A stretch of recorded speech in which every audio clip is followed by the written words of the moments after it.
I'm Kaylee Golding, and I'm super excited now to be joined by the very stunning Kehlani. How are you? I'm wonderful. How are you doing? I'm good, thank you. I love how just mellow and relaxing you are in your Thank voice. you. Thank you.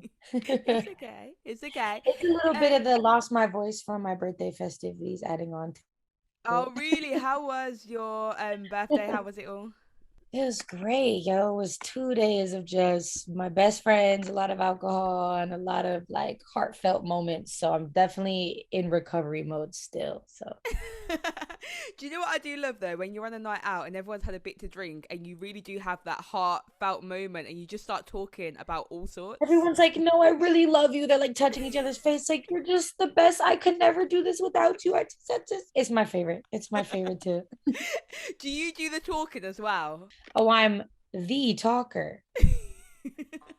On my birthday, I let everyone talk to me. It was so sweet. But typically, I'm like, you want to know what's the best thing about you? You're just, yeah, that's me. That's me. I love it in the UK. I don't know if it's the same in America, but that always takes place in the smoking area in clubs. Yeah. Yes. Because you can't talk over someone's in your ear, like, I just want to say, like, I really appreciate. And then you get to the smoker section and everyone's actually talking at regular volume and they can communicate well. So, yes, love that. It's a great place to be, definitely. So the reason why we're Mhm. here is to talk about your new album, Blue Water Road.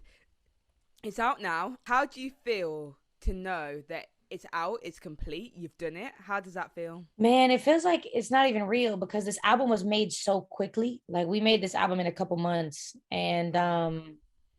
we sat on it. We've just been sitting on it waiting for everything to make sense for the right time for it to come out and it's just been like it was a blink. It was really like I blinked and we made an album because it was so natural. It was such a natural process.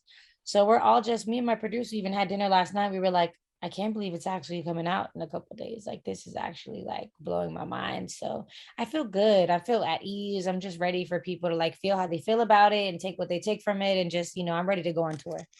Yes, sir. That is exactly what I want to hear. Are you planning on coming to the UK? I actually saw you last year as well Yeah.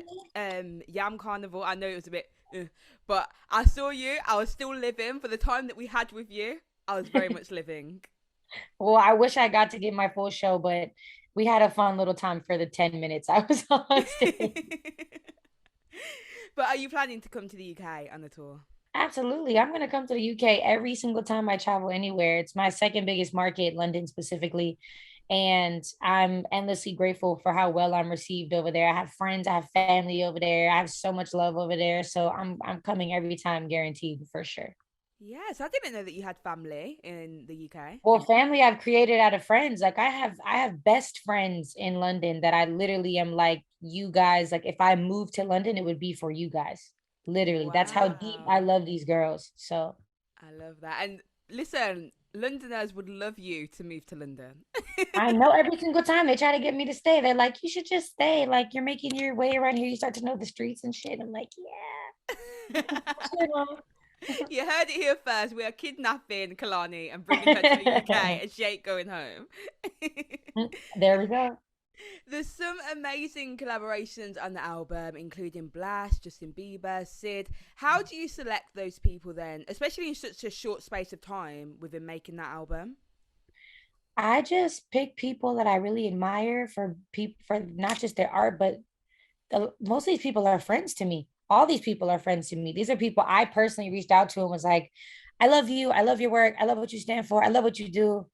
I love who you are. I love how you show up in the world. Do you want to do something with me? And all the sessions are supernatural because of that. Like we're all really excited. We're all like, wow, listen to your verse and listen to my verse and listen, let's go back and forth and da da da. And everything has just been, I've always been like that though. Everything is always just like, I love my friends. I like working with my friends. So that's why all my friends are on the album.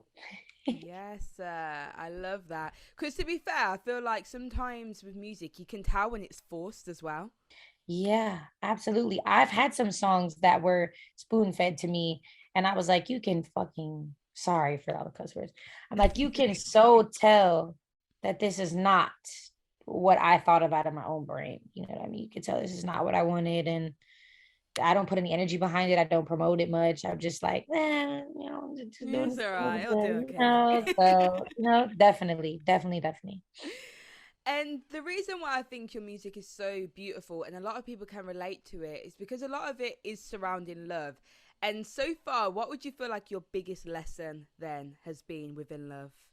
I think it's that love only goes as far as how much you love yourself.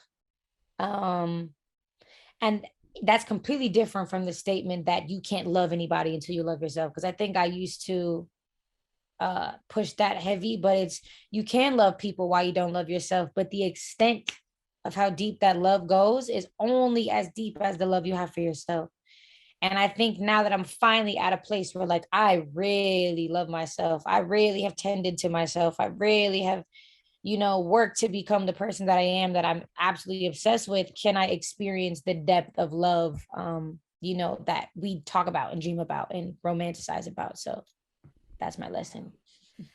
And do you know what? It's very interesting because I do feel like within your music, and particularly in the documentary, obviously there's three parts. We've saw part one so far. You really are very self-reflective. And where does that come from to be like that?